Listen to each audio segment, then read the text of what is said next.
ओम नमः सिद्धेभ्यः नमो अरिहन्ताणं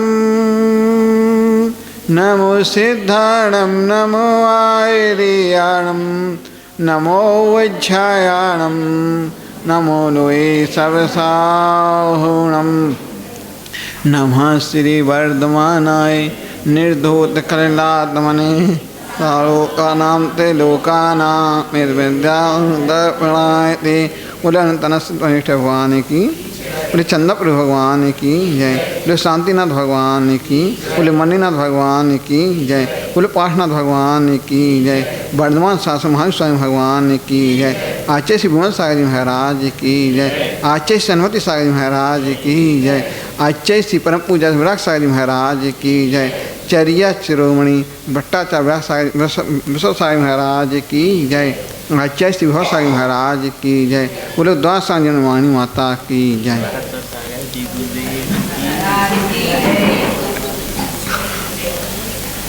भव्य बंधु, आज का समय ऐसा है कि जब अपन घर से भी निकलते हैं तो कुछ न कुछ विचार करके निकलते हैं। तो आचार्य भगवान बोलते हैं थे कि कभी भी मन को तो खाली करके जाना कि राग देश की बातें लेकर नहीं आना अकेले।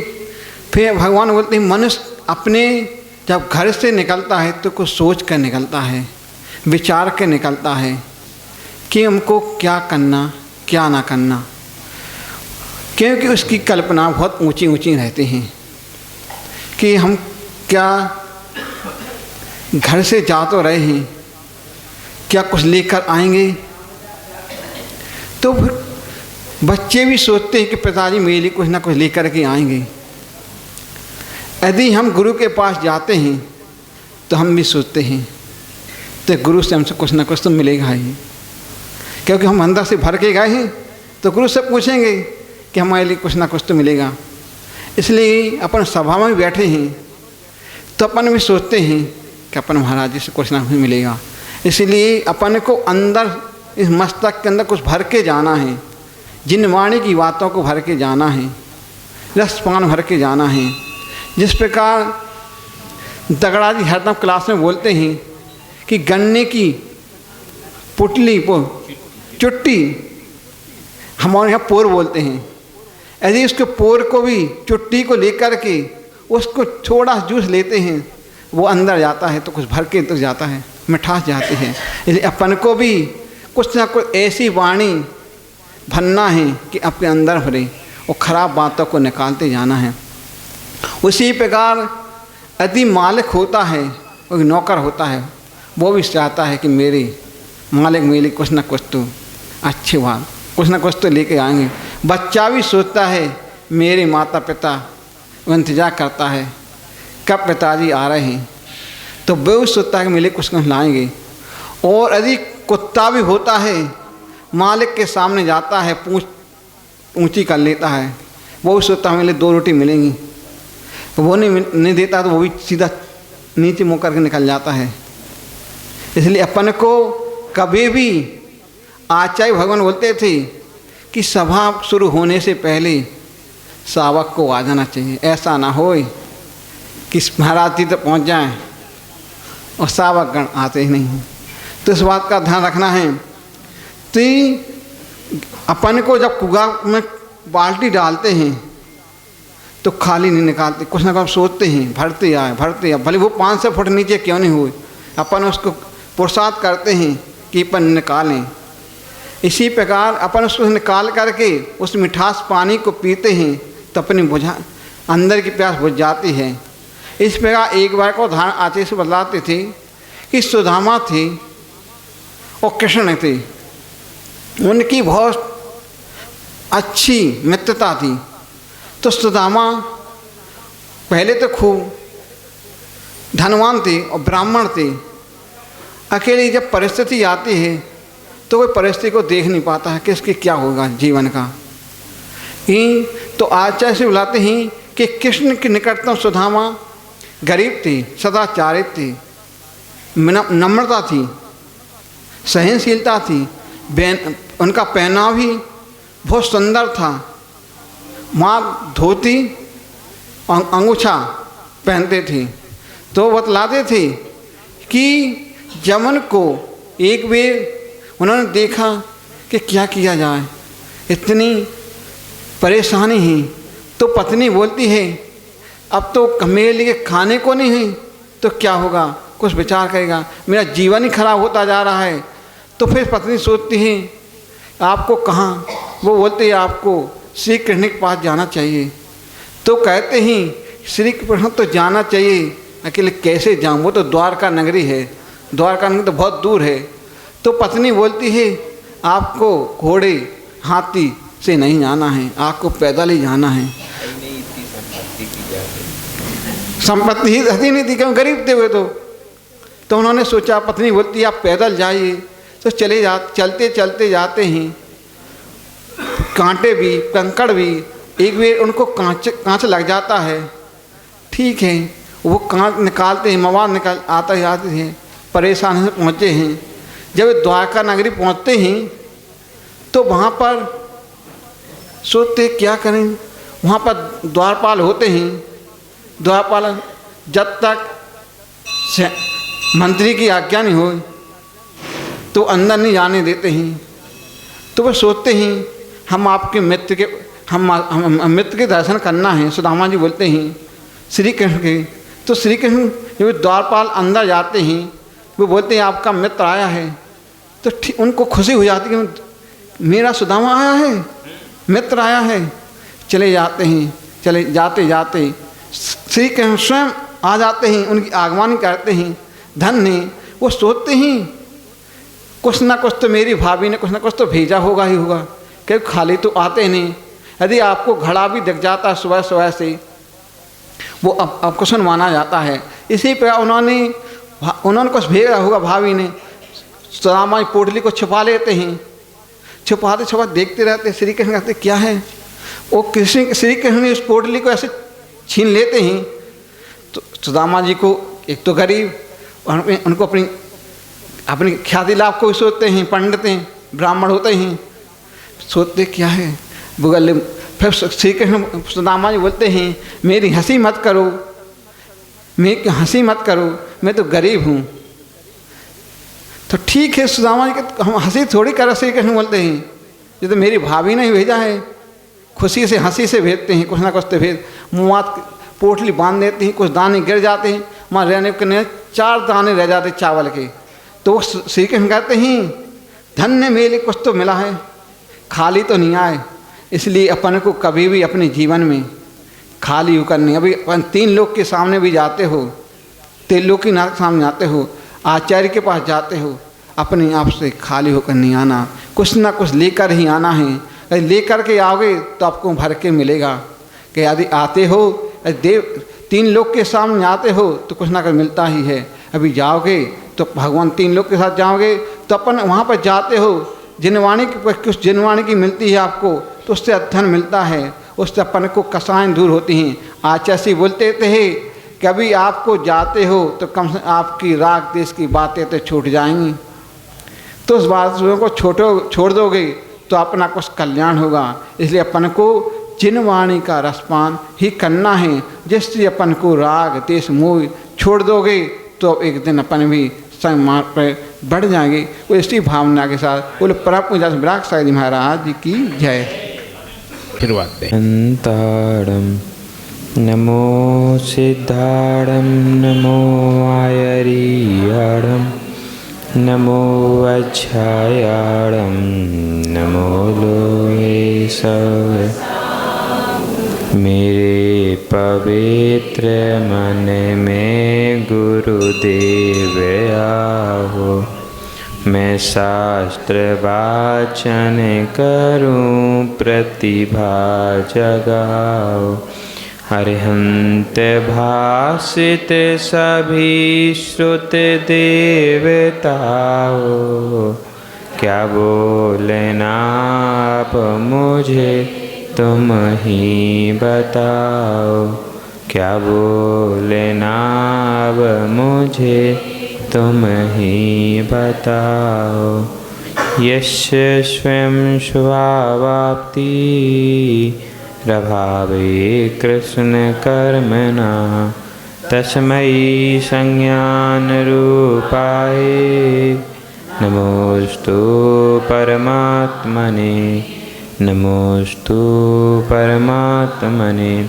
अनंत अनंत सिद्ध पंच परमेष्ठी भगवान की कल्याण कल्पद्रुम कल्याण मंदम कल्पद्रुम चिंतामणि श्री 1008 पार्श्वनाथ भगवान शासन नायक भगवान महावीर स्वामी की परम पूजनीय आचार्य गुरुवर श्री पूज्यपाद महाराज की परम पूजनीय दादा गुरुवर श्री विराग सागर जी महाराज की परम पूजनीय आचार्य भगवंत श्री विशुद्ध सागर जी महाराज की संयम प्राण प्रदाता गुरुवर विभव सागर जी महाराज ज्येष्ठ श्रेष्ठ मंचासीन मुनि श्री विभास्वर सागर जी महाराज की अनंतानंत सिद्ध परमेष्ठी भगवान की।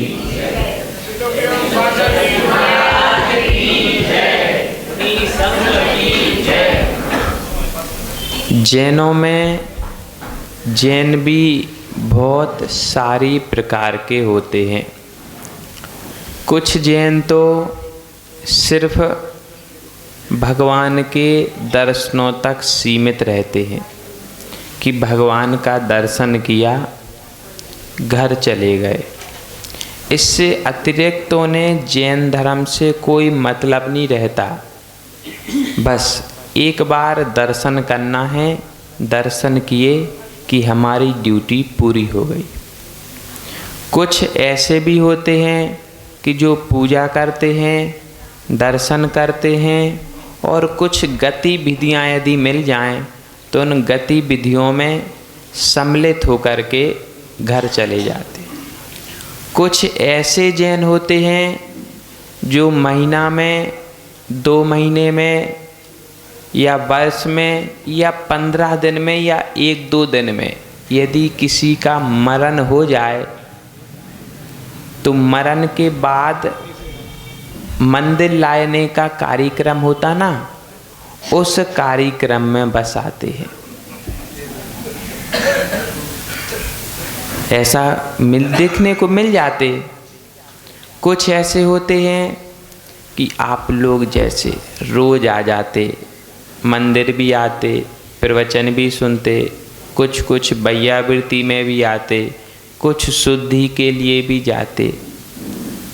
ये सामान्य होते हैं। आपसे भिन्न और एक प्रकार के होते जो कभी कोई कमेटी की मीटिंग होती ना तो सिर्फ मीटिंग में आते हैं। और मीटिंग में क्या काम रहता उनका, कहीं से एक बात निकाल दी, फिर तुम लड़ो, हम चलते हैं। भिन्न भिन्न प्रकार के लोग मिल जाते। आचार्य का कहना है कि इन सारे लोगों की व्यवस्थाओं में तुम्हें व्यवस्थित होकर के रहना है। कल हम समझ रहे थे कि धूप में खड़े रहने वाला मित्र भी इंतजार कर रहा है, छाँव में खड़े रहकर भी मित्र का मित्र इंतजार कर रहा है। लेकिन यदि सुख पाएगा तो छाँव में बैठने वाला पाएगा, धूप में खड़ा रहने वाला नहीं। आज नई कारिका आ गई। आचार्य कहते हैं सब लोग उच्च स्वर में बोलना तो कारिका के भाव आपके हृदय तक आ जाएंगे। यत्र भावः शिवं दत्ते, यत्र भावः शिवं दत्ते, द्यौक्यद्दूरवर्तिनी, द्यौक्यद्दूरवर्तिनी, यो नत्यासु गम्ब्यूतिम्, यो नत्यासु गव्यूतिम्, क्रोधासिं की ससीदति, क्रोधार से किम ससीदति। जो भाव आत्मा में मिले हुए हैं वह भाव यद्यपि आत्मा के ही हैं, उन्हीं भावों से यह आत्मा परमात्मा बनेगा, यह बात भी सिद्धि को प्राप्त है। किंतु उन भावों को जागृत करने के लिए पूज्यपाद महाराज एक उदाहरण देते हैं।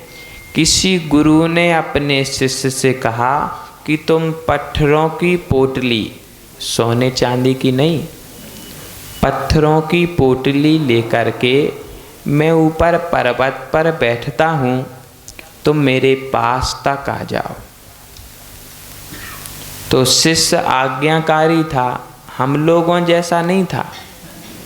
हमसे तो कहेंगे महाराज कि पत्थरों की पोटली लेकर आओ, तो हम पहले प्रश्न करेंगे इससे क्या फायदा होगा, क्यों वो उठाना पड़े। लेकिन वो हमसे और सरल था, तो पत्थरों की पोटली सिर पे उठाई और पर्वत चढ़ने लगा। कुछ 2-5 सीढ़ियाँ तो द्रुत गति से चढ़ा, लेकिन फिर थकने लगा तो धीरे धीरे चला, और चढ़ा तो और ज़्यादा थकने लगा तो और धीरे हो गया। फिर इतना थक गया कि चलना उससे संभव नहीं हुआ, तो पोटली नीचे रख के बैठ गया। फिर थोड़ी हिम्मत आई तो फिर चलने के लिए तैयार हुआ, फिर पोटली सिर पे उठाई और चलने लगा। धीरे धीरे करके गुरु के चरणों तक पहुंच गया। गुरु ने पूछा, आपको कष्ट तो नहीं हुआ? पूछने में क्या हर्ज, पूछ लो, कष्ट तो हुआ ही। पसीने से लथपथ, चेहरे पर दिन के 12 बज गए, चेहरा मलिन हो गया, कदम लड़खड़ाने लगे। पूछ लिया, आपको कष्ट तो नहीं हुआ? तो बेटे ने, शिष्य ने भी कह दिया, गुरुदेव थोड़ा बहुत हुआ, अधिक नहीं हुआ, आपकी कृपा प्रसाद से मैं ऊपर तक आ गया। कुछ ज्ञानार्जन कराने के बाद गुरु बोले, अब यह पत्थरों की पोटली नीचे आश्रम तक भी ले चलो। अब शिष्य के हृदय से घबराहट दूर हो गई, क्योंकि चढ़ाना कठिन होता है उतारने की अपेक्षा। यदि पर्वत पर चढ़ना हो तो मेहनत अधिक लगती है, यदि पर्वत से उतरना हो तो मेहनत कम लगती है।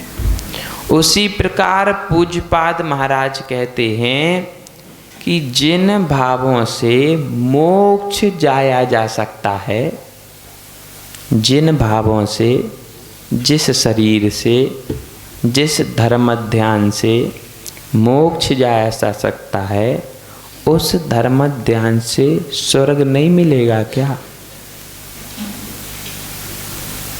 उनके समझाने का तरीका भिन्न है। उदाहरण भी उन्होंने ही दिया, प्रश्न भी उन्होंने ही खड़ा किया, उत्तर भी उन्होंने ही दिया।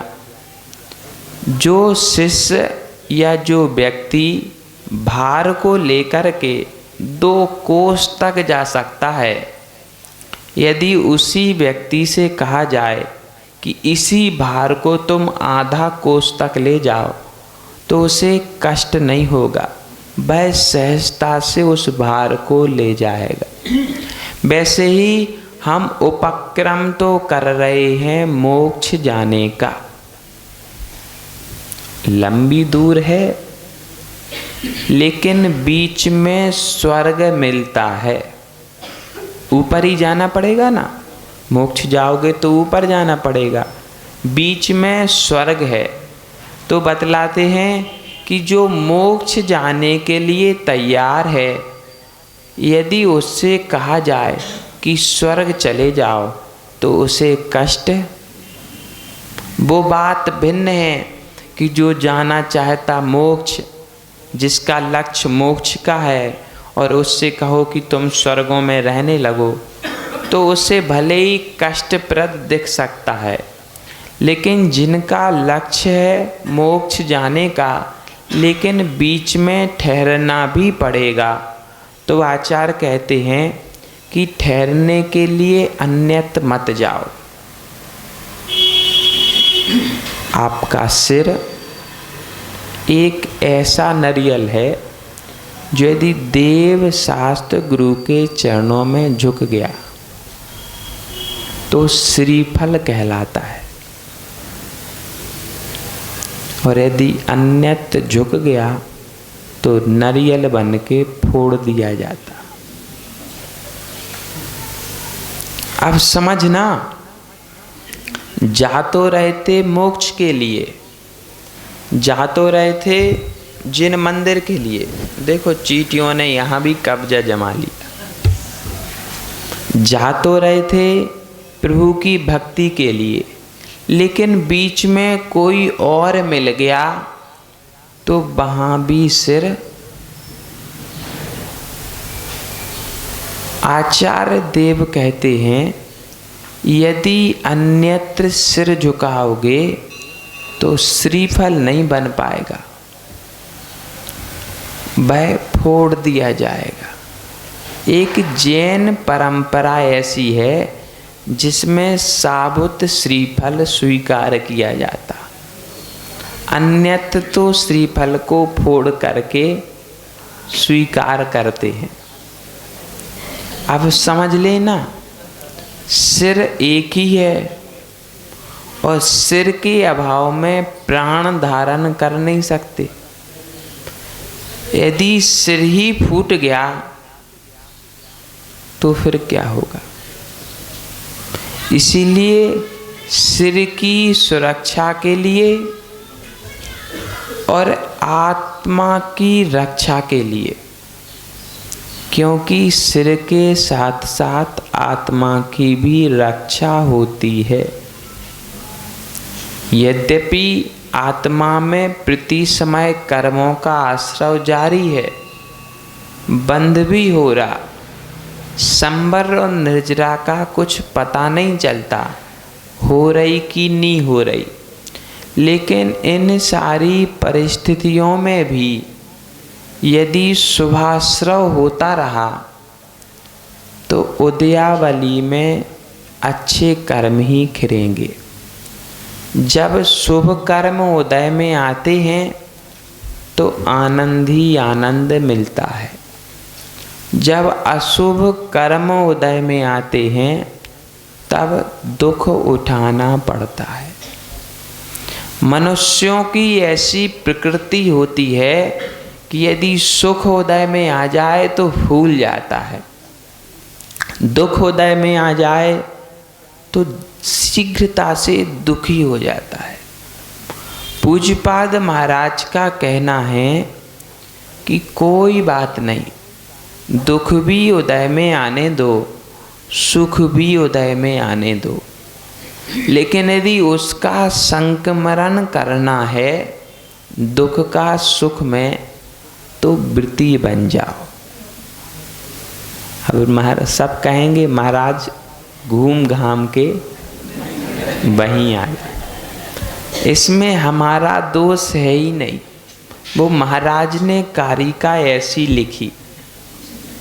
उनका कहना है कि यदि दुख को सुख में कन्वर्ट करना है तो वृत्ति बन जाओ। बोले वृत्ति बन के क्या होगा? तो बोले जो अधिक सत्ता के कर्म हैं वे अपकर्षण को प्राप्त हो जाएंगे। अपकर्षण होने के बाद वे कर्म संक्रमित हो जाएंगे और असाता रूप साता में परिवर्तित हो जाएंगे।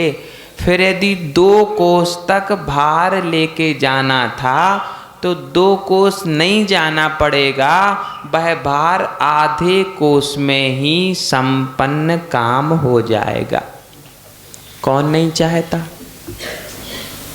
पास में मंदिर के घर हो, घर में सारी सुविधाएं हो, किसी बात की कोई चिंता ना हो, संपत्ति अच्छी हो, बच्चे आज्ञाकारी हो और पत्नी रूपमान हो, साथ में बात भी मानती हो। इतनी सुविधाएं सब चाहते हैं। बच्चे प्रतिभा संपन्न हो। यदि सारी सुविधाएं सिर्फ एक वृत्ति बनने से मिलती हैं तो क्या फैसला करना चाहिए? बोलो।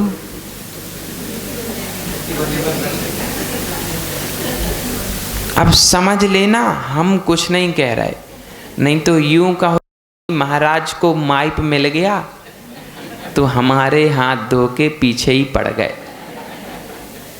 रोज घुमा फिरा के एक ही बात करते हैं कि वृत्ति बन जाओ। हम नहीं चाहते कि कोई अच्छे काम करे, हम तो बस इतना चाहते हैं कि आपको दुख ना उठाना पड़े। यदि आपको दुख उठाना पड़ेगा तो हमको भी कष्ट होगा। भाई हमारे भक्त बन गए इतने सारे, और हमारे भक्त को यदि कष्ट उठाना पड़े तो ये हमारे लिए भी प्रश्न चिन्ह की बात है। आलोचना पाठ में आता, एक गांव पति जो होवे सो भी दुखिया दुख खोवे। तुम तीन भुवन के स्वामी, दुख मेटहो अंतर्यामी। एक गांव का सरपंच बन जाता और गांव में कोई दुखी होता, उसके पास जाता तो वो निर्भय कर देता, सुखी कर देता। संपत्ति चाहिए तो संपत्ति दे देता, सुरक्षा चाहिए तो सुरक्षा दे देता, जिस वस्तु की आवश्यकता पड़ती वह दे करके सुखी कर देता। फिर तुम तो तीन भुवन के स्वामी हो। रोज कहते ना, तीन भुवन के स्वामी दुख मेटहो। तो वो तो नहीं आए, हमने सुन लिया था एक दिन तो हम आ गए। उन्होंने सोचा कि ऐसे व्यक्ति को भेजो जो दुख मेटने में सक्षम हो। अब यद्यपि कोई किसी का कर्ता धर्ता नहीं होता, जैन सिद्धांत है, हम हमारे कर्मों के कर्ता धर्ता हैं, आप आपके कर्मों के कर्ता धर्ता हो। बस अपन तो इतना ही कर सकते कि मार्ग दिखा सकते। मार्ग देख लो। यदि ज़्यादा स्मृति कमज़ोर होगी तो 10, 15, 20 कदम तक हम आगे तक छोड़ आएंगे। ज़्यादा भूल भुलैया वाला मार्ग होता ना तो गांव के बाहर तक निकाल देते। ऐसे ही करते ना मेहमान को, ऐसे ही करते ना। यदि ज़्यादा भूलने वाला मार्ग हो तो मेहमान को हाईवे तक छोड़ देते। अब यहाँ से सगड़ जाइए,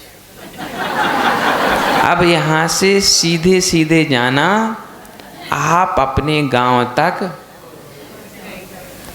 कोपर गांव में तो हर जगह चौड़े चौड़े रास्ते हैं, लेकिन यही कहीं कमज़ोर सकरा मार्ग भी हो, कहीं भूलने वाली जैसी स्थिति हो तो हम दोनों आ गए। आपको हाथ पकड़ के बीच में नहीं छोड़ेंगे, बाकायदा ईमानदारी के साथ हाथ पकड़ करके हाईवे तक छोड़ देंगे। इसके आगे अपनी कोई गारंटी, क्योंकि हमें भी तो अपनी जगह जाना है।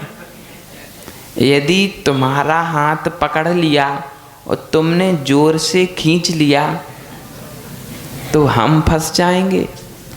इसलिए हाथ उतना ही पकड़ेंगे जितने आवेग में हम आपको खींच सकें, स्वयं नहीं खींचेंगे। हाईवे तक छोड़ देंगे, बतला देंगे सगड़ जाइए। अब सीधे सीधे चले जाओ, वृत्ति बना करके यहीं छोड़ जाएंगे। अपने साथ बतला भी देंगे कि वृत्ति बनने के बाद एक और मार्ग है महाव्रत पाने का। यदि महाव्रत पा जाओगे तो फिर कोई आपत्ति नहीं, फिर हाईवे तक पहुंच गए। और जैसे ही हाईवे पे पहुंच जाओगे तो एक गाड़ी, दूसरी गाड़ी, तीसरी गाड़ी, चौथी गाड़ी, सब गाड़ियों को दौड़ता हुआ देखोगे तो आपकी गाड़ी भी दौड़ने लगेगी। लोग कहते हैं महाराज इतना कठिन होता, कैसे करेंगे? जब तक रोड पर नहीं आते तब तक रोड का भय लगता है।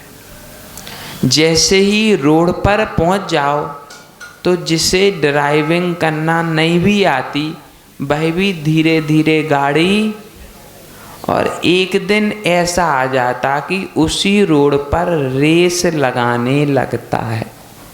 ठीक बात है ना? बस ऐसे ही आपके जीवन की बात है। जब तक व्रत प्राप्त नहीं किए तब तक भीतर में भय है। जैसे ही प्राप्त कर लोगे आपका भय दूर भाग जाएगा। अभी यहाँ आने के पहले एक भैया प्रश्न कर रहे थे, बोले महाराज ग्रंथ तो लिख दिया, ठीक है, लेकिन इसमें ख्याति, पूजा, लाभ, माइप, मंच, माला की क्या आवश्यकता? हमने भी कहा ठीक है, उत्तर हम सबके सामने देंगे। अकेले में क्यों दें? हमारी इच्छा। ये पूछना था कि सम्यक दर्शन के कारणों का पता है आपको?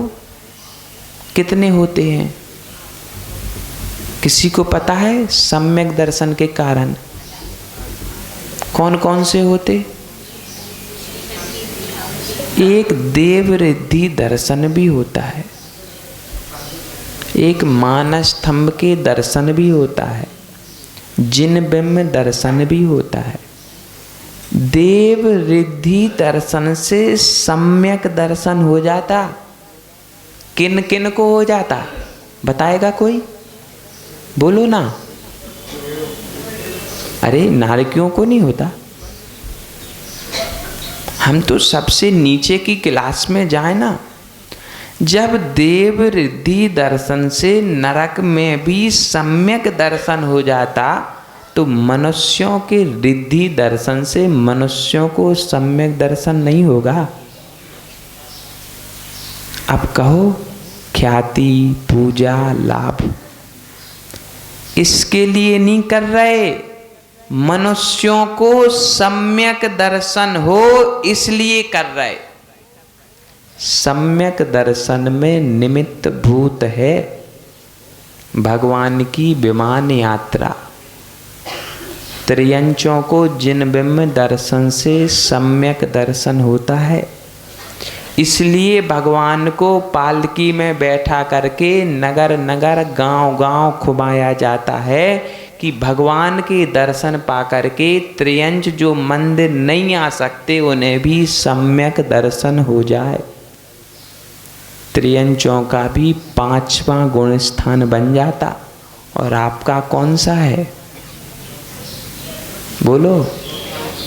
एक बार जिन दर्शन करते तो उन्हें सम्यक दर्शन हो जाता, वो वृत्ति बन जाते। आप लोग रोज करते हो फिर भी वृत्ति नहीं बन रहे, चौथे के चौथे गुण स्थान में पड़े हो। त्रियंचों के 5वें गुण स्थान तक की व्यवस्था है। माइप, मंच, माला, ख्याति, पूजा, लाभ तो समझ में आ गया? आ गया? अब तो नहीं कहोगे? बोलो हाथ जोड़ के नहीं कहेंगे, कबूल करवा लेना चाहिए। अब आ गई माइप, मंच, माला। जो उपदेश एक व्यक्ति को एक व्यक्ति दे सकता, यदि माइप मिल जाए तो 100 और 1000 और 500 व्यक्तियों तक उसकी बात पहुंच जाती। बस शर्त इतनी है कि माइप पर बोलने वाला अपनी मन गणंत बातें ना बोले। तो दगड़े पर इतना विश्वास तो है, अपनी मनगणंत बातें भाई अभी तक नहीं बोली, अब क्या बोलेंगे? अब तो वृद्धावस्था है। माला, यदि कोई सम्यक दर्शन पुष्टि के कार्य करे, जैन धर्म को वर्धमान करे, उसके गले में यदि माला पहुंच जाए तो वह सराहनीय है। तुमने संसार वर्धन का काम किया और वरमाला जयमाला के नाम पे पहनी है। उस माला की किसी ने चर्चा नहीं की। उस माला को पहन करके संसार बढ़ाया, खुद फंसे और सामने वाली की छोरी को फंसाया। यदि तुम शादी ना करते तो एक छोरी कम से कम फंसती तो नहीं। उस समय किसी ने नहीं कहा कि महाराज माला का विषय। अब जब किसी ने वर्धमान किया जिन शासन को, पूज्यपाद महाराज का आगम कोश तैयार किया, जो भगवान पुष्पदंत भूतबली ने काम किया था, उस कर्णानी योग के ऊपर काम किया, तो हम माला के लिए प्रश्न चिन्ह खड़ा करते हैं। जो उच्चता प्राप्त कर लेता है उसके लिए मंच मिलना ही चाहिए। यदि कोई फैशन शो हो ना, समझते फैशन शो, कल परसों हथकरघा देखने गए थे, वहाँ एक फोटो लगी थी, तो वो माँ बतला रही थी कि ये फैशन शो हुआ था कोपर गांव में। उसमें भी देखो हथकरघा की साड़ी कितनी शाइनिंग करती है। जो साड़ी के प्रचार के लिए फैशन शो कर सकता, वो जिनवाणी के प्रचार के लिए मंच नहीं बनवा सकता। हमें आवश्यकता है मात्र दृष्टि बदलने की। यदि धर्म कार्य होते हैं तो हम सब प्रकार से बुद्धि घुमाते हैं, ऐसा क्यों, ऐसा क्यों, ऐसा क्यों। बेटे की जब शादी होती है ना, तो खाना कितने लाख का होगा इस पर विचार नहीं करते, लेकिन मंदिर में कौन सा टाइल्स लगेगा, उसकी कीमत क्या होगी, वह कितने दिन तक चलेगा। बेटे की शादी में दिया भोजन एक टाइम चलता है, सुबह खाओ शाम को। अरे मंदिर में यदि कोई व्यक्ति सेवा करने के लिए आया भी है, यदि उसे पैसे अधिक मिल भी जाएंगे तो भगवान की भक्ति भी तो उसके अंदर बढ़ेगी कि भगवान के मंदिर में काम करने गए थे तो पैसे अधिक मिल गए। विचार करना। हम जितनी भी हमारी विचार, अकेले नितिन से नहीं कह रहे, नहीं तो सब उसके ऊपर एक एक व्यक्ति से कहना है कि मंदिर के कार्यों में ही हम सारी व्यवस्थाओं का विचार करते हैं। आवश्यकता घर में पड़ती यदि किसी वस्तु की तो विचार नहीं करते, तुरंत मार्केट चले जाते। बस काम, यदि किसी वस्तु की आवश्यकता पड़ती तो यूं कहते हैं तुरंत ले आओ, बाजार है। लेकिन हम धार्मिक कार्यों में ही इतना विचार क्यों करते हैं? विचार करना। कारिका है, जो भार 2 कोस तक ले जाने में बलवान व्यक्ति समर्थ है, उस भार को यदि आधा कोस ले जाना पड़ेगा तो व्यक्ति दुखी नहीं होगा। ठीक बीच में स्वर्ग में रुकना पड़ा तो मुझे कोई कष्ट नहीं होगा, मैं सहजता से स्वर्ग में रह सकता हूँ। मात्र आवश्यकता है अपेक्षा बुद्धि के त्याग की। यदि अपेक्षा अधिक हो गई और उतना सम्मान नहीं मिला तो हो सकता कि दुख आत्मा में उत्पन्न हो जाए। आज सबसे ज़्यादा दुख होता है तो अपेक्षा बुद्धि का। बच्चों से अपेक्षा अधिक रहती है, और यदि आपकी अपेक्षा पूरी नहीं कर पाते तो दुख उत्पन्न हो जाता। हम क्यों अपेक्षा करें? हम अपने आप से अपेक्षा कर सकते क्या? यदि स्वयं से अपेक्षा करने का प्रश्न खड़ा हो जाए तो हम हाथ खड़े कर देते कि हमारे बस की बात तो कोई भी क्षेत्र की हो, किसी भी क्षेत्र की बात हो, हम यदि स्वयं को असमर्थ पाते हैं तो दूसरे के ऊपर भी तो अति भारारोपण नहीं करना चाहिए। यदि अति भारारोपण करोगे तो अहिंसा व्रत की भावनाओं से दूर चले जाओगे।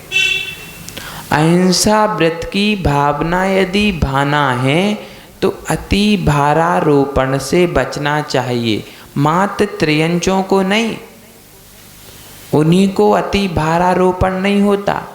हम अपनी बुद्धि से, हम अपनी अपेक्षाओं से अपने बच्चों के ऊपर भी अति भारारोपण कर देते, तुम्हें तो इंजीनियर बनना ही बनना है। अब बेचारे में उतनी क्षमता है कि नहीं है, वह उतना सहन कर सकता कि नहीं कर सकता। लेकिन नहीं, एक कोचिंग, दो कोचिंग, तीन कोचिंग, सुबह से शाम स्कूल, शाम को जब वो बच्चे आते तो उनका चेहरा ऐसा लगता है किसी ने 10-20 झापड़ मार के भेजा हो। उनकी बोलने की क्षमता ही नहीं बचती। अरे बच्चे हैं, आपके पुण्योदय से आपके घर में जन्म लिया है तो उन्हें पुण्य का प्रसाद मानो, जितना उनसे हो सके उतना करने दो, थोड़ा बहुत प्रेशर करो। आज तो वो सुबह से शाम स्कूल चले जाते, शाम को आते हैं, फिर उसके बाद कोचिंग चले जाते। ना बेचारों के भोजन का समय है, ना उनके सोने का समय है। शाम को सोए, सुबह से जगाया, स्कूल भेज दिया। दिन भर वहाँ क्या कर रहे, क्या नहीं कर रहे, कैसे रह रहे, कैसे नहीं रह रहे, हमें कुछ पता ही नहीं। यद्यपि ठीक है कि उनमें 2 कोस तक भार ले जाने की क्षमता है, लेकिन हम अति भारारोपण तो ना करें। वो शाम को बच्चे आते ना, डॉक्टर साहब, देख के दया सी आने लगती कि बेचारे दिन भर परेशान हुए और यहाँ फिर मोक्ष मार्गस। लेकिन फिर भी वो बच्चे याद कर रहे, इस बात की प्रसन्नता है। लेकिन कभी कभार जब वो परेशान होके आते हैं तब उनका चेहरा देखो तो लगता है कि अपनी जिंदगी बड़े आनंद की थी। 7 बजे जाओ स्कूल, 12 बजे वापस, हो गई पढ़ाई। कोई कोचिंग नहीं, कोई क्लासेस नहीं, फिर भी आप सबको पढ़ाने की क्षमता है। यदि नहीं होती तो इतने सारे लोग क्यों आते? समझना, क्षमताएं सबके भीतर विद्यमान तो हैं, किंतु हम उपादान को जागृत नहीं कर रहे हैं। हम भय में दबे हुए हैं कि यदि हमने ऐसा किया और ऐसा नहीं होगा तो, यदि हम व्रती बन गए, व्रत पालन नहीं होंगे तो। 80% लोग इस बात से डरे रहते हैं कि हमने व्रत ले ली और नहीं हुए तो लोग क्या कहेंगे। अरे उतने समय तो तुम गुण स्थान का आनंद ले लोगे, फिर जो भवितव्यता होगी सो होगी। आचार्य समनभद्र महाराज की दीक्षा छूट गई, वो दुखी नहीं हुए, पुनः दीक्षा भी तो मिली। भस्मक व्याधि हो गई, यदि किसी को कोई रोग जनित बाधा आ गई तो रोग का प्रतिकार भी तो पुण्योदय से होता ही है ना। बस भीतर में दृढ़ विश्वास की आवश्यकता है। जो विश्वास आप बच्चों के मन में भरते हो ना, किसका बात का डर है, तुम इंजीनियर बन ही जाओगे, बना देते ना विश्वास से। बोलो ना, किस आधार पे बनाते, विश्वास से ही बनाते ना। आपका विश्वास यदि बच्चों की उन्नति में सहायक है तो आत्मा का आत्मा पे विश्वास करोगे तो आपकी भी उन्नति होगी ही होगी। कोई आपकी उन्नति रोक नहीं सकता। बस शर्त है कि हमारा विश्वास कम से कम हमारे ऊपर तो हो। संसार के ऊपर विश्वास है, बच्चों के ऊपर विश्वास है, स्कूल के टीचरों के ऊपर विश्वास है, कोचिंग के ऊपर विश्वास है, अपनी दुकान के ऊपर विश्वास है। बस अपनी आत्मा के ऊपर विश्वास नहीं है कि हम व्रती बन जाएंगे तो व्रतों को पालन भी कर सकेंगे। जो बने वो पालन कर रहे ना, आपके बीच के ही लोग हैं ना, कोई अलग से आसमान से तो आए नहीं। आपके मध्य में रहने वाले व्यक्ति यदि महान काम कर सकते हैं तो आप भी महान काम को कर सकते हो। ऐसा विश्वास अपने भीतर पैदा करना चाहिए। यद्यपि सम्यक दर्शनों के कारणों में बहुत से कारण ऐसे भी हैं कि जिनके दर्शन मात्र से अथवा प्रवचन मात्र से नरकों में बतलाते कि जब पीड़ा होती ना तो वो प्रवचनों को याद करते कि गुरु ने ऐसा कहा था, प्रभु ने ऐसा कहा था, मैंने उस समय बात नहीं मानी तो आज मुझे यह दुख झेलना पड़ रहा है। यदि मैं बात मान लेता तो आज नरकों की पीड़ा, यह सब जो काम अपन कल करने जा रहे ना, इस सम्यक दर्शन में निमित्त है। मात्र डॉक्टर का सम्मान नहीं है, ये समूची समाज का सम्मान है। प्रत्येक व्यक्ति को गौरव होना चाहिए, प्रत्येक व्यक्ति को आत्मसम्मान होना चाहिए कि कम से कम हमारे नगर में, हमारे बीच में रहने वाला व्यक्ति जो पहले कुछ नहीं जानता था, उसने स्वाध्याय के आधार पर आज ग्रंथ तैयार कर दिए। क्या हम ग्रंथ तैयार नहीं कर सकते? उन्होंने इतनी मोटी पुस्तक लिखी, हम इतनी मोटी लिख सकते ना? हम में भी सामर्थ्य है ना? बस भीतर से पुरुषार्थ जगाने की आवश्यकता है। आप भी भगवान आत्मा हो, बस अंतर इतना सा है, इतू सा, कि वो भगवान जागृत हो गए और आप अभी सो रहे हो। यदि कोई सो रहा हो, मुंह पर पानी के छींटे मार दो, कितनी भी गहरी नींद हो, बोलो ना, घबरा के उठता है, सहजता से नहीं उठता, तिल मिला के उठता है। कौन है? जिसने पानी डाला। बस भगवान की वाणी आपके मुंह पर पानी डालने का काम कर रही कि ये छींटे हैं, नींद से जाग जाओ। कब तक सोगे? एक बार, मात्र एक बार जाग जाओ, फिर शर्त के साथ कह सकते दूसरी बार आप इस संसार में नहीं भटकोगे। मात्र एक बार जाग जाओ। एक बार यदि आत्म कल्याण का काम कर लिया तो दूसरी बार आपको परेशान नहीं होना पड़ेगा। द्योत दूरवर्तनी, यो नत्यासु गम्यूतिम। आपको अपना लक्ष्य मिल ही जाएगा, ऐसा हम नहीं कह रहे, पूज्यपाद महाराज कह रहे। यो नत्यासु गम्यूतिम, जहाँ जाना चाहते हो वहाँ तक आप अवश्य पहुँच जाओगे, बस थोड़े से पुरुषार्थ को जगाने की आवश्यकता है। आपका समय हो गया।